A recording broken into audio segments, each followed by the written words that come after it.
Guys, welcome back in YouTube channel Niku Chaudhary reaction. मैं हूं नताशा। सबसे पहले एक चीज़ क्लियर मैं कर दूं, मैंने वीडियो डाली है, अभी थोड़ी देर पहले वो वीडियो आई होगी, अब ये वीडियो आएगी तो उसमें एक कन्फ्यूज़न हो गया है। जो सपना है उनका नाम मैंने सुनीता बोल दिया। अब मैं सच बताऊं तो मुझे उसमें उनकी आवाज़ से यही लग रहा था कि वो सुनीता है। दूसरी बात ये कि इंसिडेंट सुनीता के साथ हो रहा था, सपना एकदम से फ्रेम में कैसे आई मुझे वो पता ही नहीं चला कि भाई ये क्या हुआ।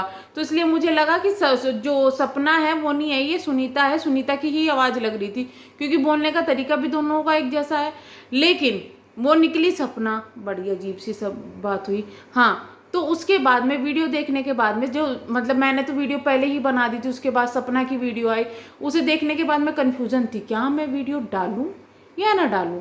पर मैंने इतनी अच्छी अच्छी बात करी थी, जो कि मुझे फील हुई अच्छी अच्छी बात, मैंने डाल दी। उसके बाद में जब सपना की वीडियो आई तो बहुत चीज़ें क्लियर हुई और अब हम उसके बारे में बात करेंगे। लेकिन उससे पहले मैं कहना चाहूँगी, लोग बोल रहे हैं, कुछ लोग इन्हीं की जो वीडियोज़ है उन पे कमेंट्स आ रहे हैं व्यूज़ के लिए आप ये सब कर रही हो, व्यूज़ के लिए वीडियो बना रही हो। जी बिल्कुल व्यूज़ के लिए बना रही हूँ, लेकिन जो ये गंदगी मचाई हुई है ना इन लोगों ने, इनको शर्मिंदगी थोड़ी बहुत आनी चाहिए। जो ये हरकतें कर रहे हैं इसलिए भी ये वीडियोस बन रही है, चैनल ही इसी चीज़ के लिए है, तो मैं क्या कर सकती हूँ यार, जब मेरा कंटेंट ही ये है। अगर आपको देखना पसंद नहीं है आप मत देखो, आप उनके व्लॉग ही देखो, जाके क्रिंज व्लॉग देखो और जाके उसी तरीके से खुश रहो या परेशान रहो। क्योंकि देखिए कितना लोगों को बरगलाने की कोशिश की जा रही है, कितना ही अपनी फैमिली को बदनाम करने की कोशिश की जा रही हो, लेकिन लोग ये चाहते हैं कि बोले ना। बट सोशल मीडिया पर जो चीज़ें आ गई उनके लिए बोलने का अधिकार लोगों को बनता है भैया। और दूसरी बात देखिए, कल जो सरोज है उनका वीडियो आया, मेरा बेटा गायब हो गया, मेरा बेटा गायब हो गया। देखने से साफ ऐसा लग रहा था कि ऐसा नहीं लग रहा है, बट फिर भी इंसानियत के नाते हमने कहा कि हाँ हो सकता है। लेकिन आप खुद सोचो, किसी का बेटा अचानक से ऐसे गायब हो जाए तो उस औरत की क्या हालत होगी। ठीक है, जो उन्होंने करवाया हुआ था, यानी कि जो प्रिंट करवाया हुआ था, वो भी ढंग से वो कभी कभी नहीं दिखा रही थी, ढंग से नहीं दिखा रही थी। और वो भी कुछ ऐसा नहीं था, उन्होंने लिखवा के पहले ही रख लिया और कि मैं 24 घंटे बाद दूंगी। अच्छा, बेटा मेरा चला गया, ये हो गया वो हो गया।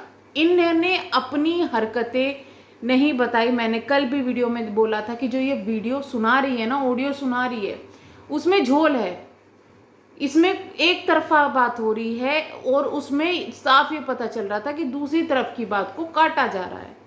अब जब सपना की वीडियो आई है तो उसके बाद मैं यही कहना चाहूँगी, सुनिए जो सरोज है उनसे, कितना कन्फ्यूजन है, सारे ऐसे ऐसे भरे पड़े हैं उनके यहाँ पे यार। सरोज, सुनीता, सपना और दो सारे लड़े जा रहे हैं। ऐसे कहते हैं कुंडलियाँ, एक नाम से जो लोग होते हैं उनकी लड़ाई ज़्यादा बजती है, ऐसा बोलते हैं।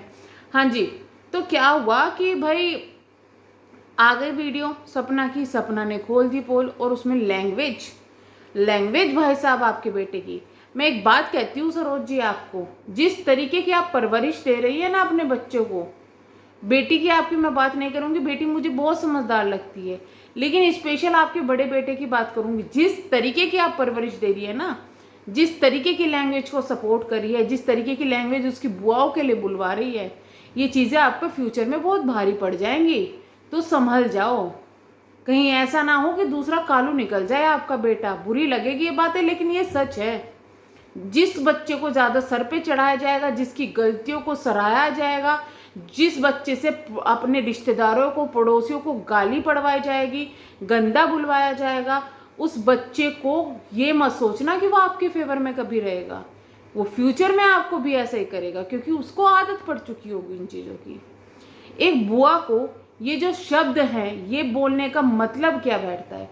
अगर आपका और सपना का झगड़ा हो रहा है तो आपको बोलना चाहिए था, ना कि आपके बच्चों को।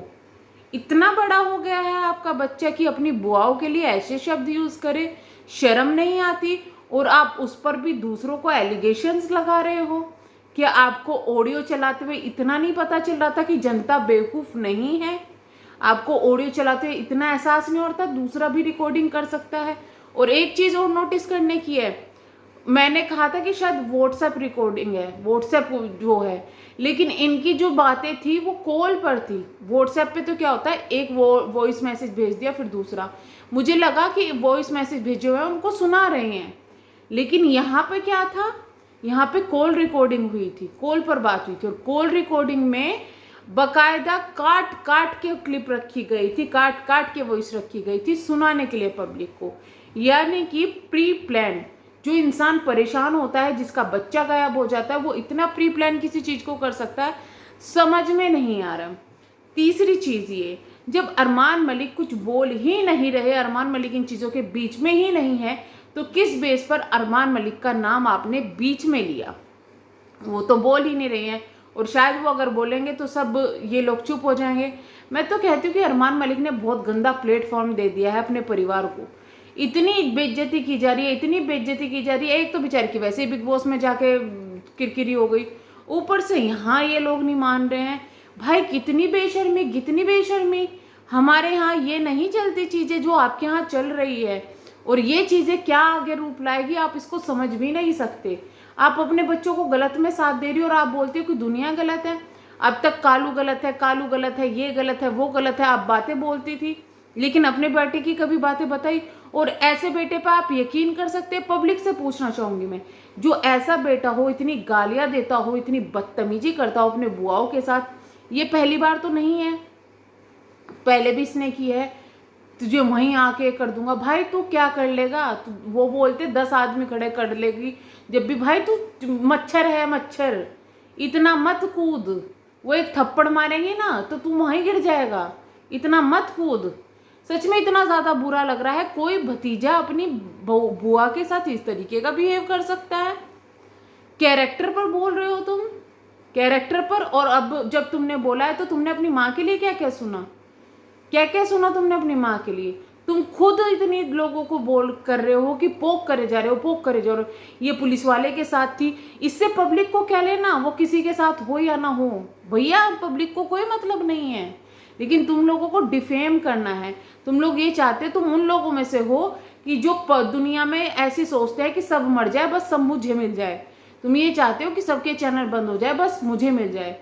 और एक दो डाउट मैंने करा था कि ऐसा क्यों हो रहा है कि जो सरोज वीडियो डाल रही है वो वीडियो दूसरे चैनल पर भी सेम डाली जा रही है।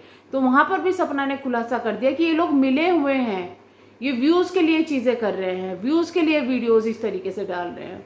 तो वो चीज़ें भी क्लियर हो गई। यहाँ पे सब व्यूज़ का चक्कर है, लेकिन व्यूज़ के चक्कर में इतने गिर जाओगे, इतने ज़्यादा? रियली रियली में भैया ऐसा क्या तुम लोगों ने खा लिया है, ऐसा क्या तुम लोगों को मिल गया है जो इतना घमंड है कि आप अपने बड़ों का सम्मान करना भूल गए, बदतमीजी कर रहे हो? और उसका फल क्या मिला? उसका फल सोशल मीडिया पर आपको क्या मिला? व्यूज तो आपको मिल जाएंगे, लेकिन इतनी गालियां कैसे झेलोगे, इतनी चीजें कैसे झेलोगे? और मैं अभी भी बता रही हूँ, अगर कोई भी इन लोगों से इंस्पायर हो रहा है ना इन चीज़ों के लिए कि हम भी अपने बेटों को चढ़ाकर, अपने बच्चों को चढ़ाकर अपने इस दूसरों पर रोब चला लेंगे, ये चला लेंगे, हिस्ट्री उठा के देख लो। जो अपने बच्चों को ज़्यादा सर पे चढ़ाता है ना, बाद में उसी के सर को काट दिए जाते हैं बच्चों के द्वारा। ये कोई परवरिश नहीं है। अब तक मुझे लगता था सरोज बहुत समझदार है, बच्चों की परवरिश बहुत अच्छी तरीके से करी है, ये है सच में? अब तो ऐसा लगता है कि अपने बाप के साथ भी ऐसे ही बिहेवियर करता होगा। रियली में जो चीज़ें अभी तक सामने नहीं आई आ जाएंगी। ऊपर से सपना ने अब चीज़ें बहुत सारी बोल दी है। सपना ने ये चीज़ें तब भी नहीं बोली थी जब उनकी बेटी पर कालू ने चोरी का इल्ज़ाम लगाया था कि तो चोरी करके गई है, तब भी सपना चुप थी। अब उसको कितना मजबूर कर दिया गया कि उसको बोलना पड़ा कि ये तो चोर है, चोरी करता है, और इसकी माँ को सब कुछ पता है, ये उसको बढ़ावा दे रही है। अरमान मलिक के घर से चोरी की थी इसलिए अरमान इन्होंने निकाला था इनको। ये बातें तो नहीं बताई आपने कभी कि आपका बेटा चोर है या नहीं है। आप हर दूसरे इंसान पर, पब्लिक पर उंगलियां उठा रहे हो, अपने रिश्तेदार पर, इसका कैरेक्टर ये है, इसका कैरेक्टर ये है, इसका कैरेक्टर ये है। आपके कैरेक्टर की उड़ा दी उन्होंने धज्जियां, अब ले लो मजे। तो मैं तो यही कहूंगी कि इतनी चीप जो कंट्रोवर्सी इनकी हो रही है ना, शर्मिंदगी महसूस हो रही है। और अगर आप लोग इनसे इन्फ्लुएंस हो रहे हैं ना, इन लोगों को सपोर्ट कर रहे हैं, तो प्लीज़ ऐसा ना करो। आपके भी परिवार में बाल बच्चे हैं, अगर आपके साथ इस तरीके से कोई बिहेवियर करे बच्चा, या फिर आपके बच्चे इस तरीके से बिहेवियर करने लग जाए तो कैसा होगा? इन लोगों का सपोर्ट मत करो गलत चीज़ में, सही चीज़ों में सपोर्ट करो। तो चलिए हम करते हैं वीडियो को एंड, मिलेंगे हम नेक्स्ट वीडियो में। तब तक के लिए bye bye, thank you so much.